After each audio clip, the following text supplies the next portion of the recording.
नमस्कार दोस्तों, आज हम लोग जो बात करने वाले हैं नेहा सिंह राठौर, जो आप जानते होंगे, जो हमेशा चर्चा में बनी रहती हैं, जो कवि है, तरह तरह के आरोप जो है सरकार के ऊपर लगाती रहती है।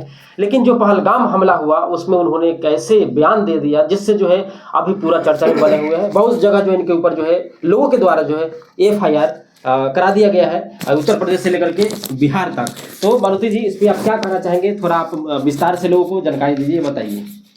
देखिए, कुछ उनका जो वीडियो वायरल हो रहा है और जिसको लोग लेकर के लोग इतना उद्यम मचाए हुए हैं।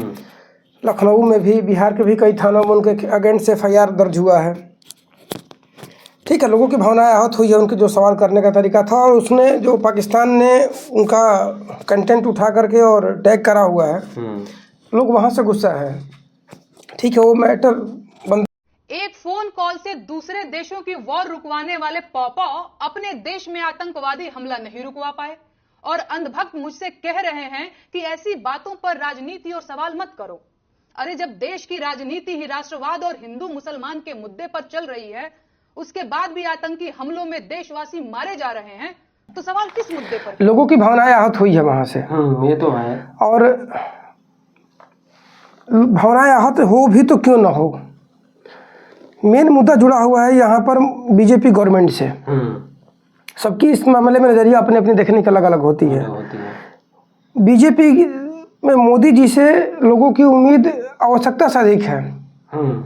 लोगों को ये लगता है कि हमारी सरकार है, हिंदुत्व की सरकार है। मेन मुद्दा है हिंदुत्व की सरकार है। और यदि हम हिंदुत्व की सरकार होने पे अपनी सरकार है, इसके बावजूद भी यदि हमें सुरक्षा नहीं मिल पा रही है, कह रहे हैं कि मुस्लिम खतरे में है, सारे देश के मुसलमान ये चिल्ला रहे हैं कि मुसलमान खतरे में है। अच्छा जी, मैंने इतना। लेकिन जो ये घटना घटी, 27 लोग जो मारे गए, इसमें इनसे तो ये लग रहा है कि हिंदू खतरे में है। और क्या? और यदि मार के चला जाता है ये क्या? और यदि बीजेपी का गवर्नमेंट, हिंदुत्व की गवर्नमेंट के रहने का बावजूद भी यदि हिंदू पर खतरा है, तो फिर तो कांग्रेस की सरकार आएगी, तो इन लोगों को हिंदू धर्म छोड़ करके मुसलमान धर्म अपनाना ही पड़ेगा। और सबसे बड़ी बात यह है कि पाकिस्तान को इतनी हिम्मत कहाँ से आ रही है कि हर बार वो यहाँ के लोगों की भावनाओं का हाथ पहुँचा रहा है। चाइना में उसका क्यों नहीं बोल रहा है? चाइना इसके पड़ोस में है। वहाँ पर तो कभी आतंकवादी हमला नहीं हुआ। वहाँ पे तो किसी सुनने में आता है कि सुनने में नहीं आता है, ये वहाँ की रियलिटी है। ये लोग दाढ़ी नहीं रख सकते, नमाज नहीं पढ़ सकते वहाँ पर ड्यूटी टाइम में। जिनको इतना फैसिलिटी मिलने के बाद भी जो है हमारे भारत के अंदर घुस करके ये पाकिस्तान के द्वारा जो है लोगों को जो है माने हिंदू नाम लेकर के और मारना, या तो सरासर पूरा एकदम गलत है यार। माने इससे अंदाजा यही लगाया जा सकता है कि इस मामले में मोदी गवर्नमेंट पूरी तरीके से असफल हुई है।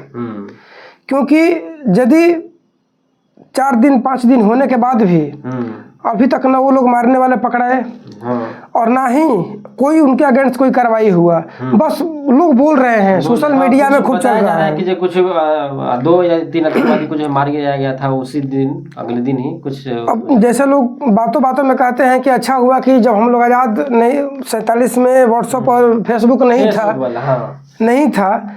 ये बातें अब लग रहा है कि वाकई में सही है कि सोशल मीडिया के थ्रू ही प्रचार हो रहा है। ये कर देंगे, परमाणु बम लगा देंगे, वो कर देंगे, हो कुछ नहीं रहा है।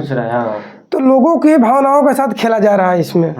और जब तक इन लोगों के साथ कड़ा दुर्व्यवहार न किया जाएगा, ये लोग बात समझने वाले हैं नहीं। कहा जाता है ना कि लातों के भूत बातों से नहीं मानते। वो बातें बिल्कुल 100% सही है कि जब तक गवर्नमेंट इनके अगेंस्ट कार्रवाई नहीं करेगी, ठोस कदम नहीं उठाएगी, ऐसी घटनाएं हमारे देश में घटती रहेगी। और उसका तो मनोबल बढ़ रहा है। पाकिस्तान बार बार जो है कुछ न कुछ लेकिन ये समझ में नहीं आता कैसे, बताओ यार। वहाँ पे इतना सुरक्षा होने के बाद भी आतंकवादी घुस कैसे जा रहा है? यहाँ पे सवाल उठ रहा है कि माने कौन है गद्दारी कर रहे हैं हमारे देश के साथ, गद्दार जो हमारे देश में रहने के बाद ऐसा हालात है। एक वीडियो बहुत पहले वायरल हुआ था कि जब उस समय मोदी जी मुख्यमंत्री थे गुजरात के, और कांग्रेस की सरकार थी, केंद्र में मंत्री थे, प्रधानमंत्री थे मनमोहन सिंह। इन्होंने वहां से बोला हुआ था कि देश का यदि प्रधानमंत्री कमजोर होता है तभी देश पर आतंकवादी हमला होता है। अब इस बात को क्या लिया जाए? इसका मतलब हमारे प्रधानमंत्री कमजोर हैं। और यदि प्रधानमंत्री विश्व गुरु है और पूर्ण बहुमत की, लगभग पूर्ण बहुमत की सरकार है, इसके बावजूद भी यदि मोदी जी कुछ नहीं एक्शन ले रहे हैं तो इसका मतलब हमारा मुसलमान खतरे में नहीं है, हिंदू खतरे में है। और हम जातिवाद की लड़ाई लड़ने के चक्कर में भूल जाते हैं कि हिंदुत्व की एकता होना बहुत जरूरी है, नहीं तो फिर ये दिक्कत है ना, अपने में फूट है ना, ये बड़ा जात वो छोटा जात करते रहते हैं और बीच में जो है। नेहा सिंह राठौर ने सवाल, ठीक है टेढ़ा सवाल पूछा हुआ है, सवाल पूछना दायित्व तो बनता है, क्योंकि हम लोग 4 घंटा लाइन में लग करके बीजेपी को वोट दे करके सरकार बनवाए हैं, तो सवाल हम नहीं पूछेंगे तो कौन पूछेगा। हम दूसरी सबसे बड़ी बात यह है कि इनके साथ जो इनके पार्टी में कद्दावर लोग हैं, अमित शाह हैं, योगी जी हैं, ये लोग भी चुप हैं, खाली विजिट कर रहे हैं, सोशल मीडिया पर बयान आ रहा है, हकीकत देखने को नहीं मिल रही है। ये नहीं कि जो उस पर जो हमला किया जाए, लेकिन उस पर कार्रवाई जो है पेपर के थ्रू बोल रहे हैं चल रहा है। अब देखते हैं जो क्या उस पर सोल्यूशन निकलता है। सोशल मीडिया पर कार्रवाई करने से नहीं होगा। सोशल मीडिया तो वैसा ही कुछ भी कोई भी जब तक उस पे ऊपर ठोस जमीनी स्तर पर जब तक ठोस नहीं होगा, कुछ नहीं नहीं उठाएगा, तब तक जो है आतंकवादी जो हमारे देश में जैसा ही जो मोदी जी से नम्र निवेदन है कि इस मामले में पूरा जल्द से जल्द ठोस कार्रवाई करवाइए आप। हाँ, जो बच्चा हमारे यहाँ पैदा हुआ साला, वो जो बार बार जो हमें तंग कर रहा है, किसके माने कौन है वैसा जो हमारे भारत के ऊपर जो है करवा रहा है, पाकिस्तान करवाने वाला है, ये चाइना का समर्थन से इतना बोल रहा है, लेकिन जब तक कि उसके ऊपर मार नहीं पड़ेगी ना, तब तक रुकेगा नहीं। वो जो बताया जाता है कि इतना पाकिस्तान इतना पैसा कश्मीर में आतंकवादी के फैलाने में खर्च किया, अगर उतना अपने पे खर्च रहता तो अभी भारत के लेवल में रहता। हाँ, गरीबी दूर हो गई होती इसकी। साला खाने के लिए कुछ नहीं है, लेकिन बस अभी एक बोलता नहीं है कि जे बाप करे किसान पीटाना, बेटा करे कौन दुल्हन वाला।